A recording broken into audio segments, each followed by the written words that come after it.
కీర్తనల గ్రంథము 28వ అధ్యాయం చదువుకుందాం. యెహోవా, నేను నీకు మొరపెట్టుచున్నాను. నా ఆశ్రయదుర్గమా, మౌనముగా ఉండక నా మనవి ఆలకించుము. నీవు మౌనముగా ఉండిన ఎడల నేను సమాధిలోనికి దిగువాని వలె అగుదును. నేను నీకు మొరపెట్టినప్పుడు నీ పరిశుద్ధాలయము వైపునకు నా చేతులు ఎత్తినప్పుడు నా విజ్ఞాపన ధ్వని ఆలకింపుము. భక్తిహీనులను పాపము చేయవారిని నీవు లాగివేసినట్లు నన్ను లాగివేయకు. వారు దుష్టాలోచన హృదయంలో ఉంచుకొని తమ పొరుగువానితో సమాధానముగా మాట్లాడుదురు. వారి క్రియలను బట్టి, వారి దుష్టక్రియలను బట్టి వారికి ప్రతీకారం చేయము. వారి చేసిన పనిని బట్టి వారికి ప్రతీకారం చేయము. వారికి తగిన ప్రతిఫలమిమ్ము.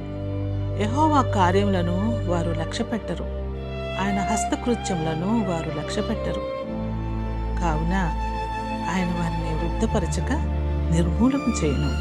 యెహోవా నా విజ్ఞాపన ధ్వని ఆలకించి ఉన్నాడు.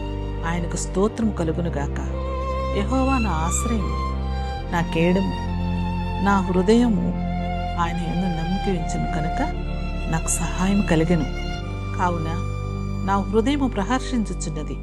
కీర్తనలతో నేను ఆయన స్తుతించుచున్నాను.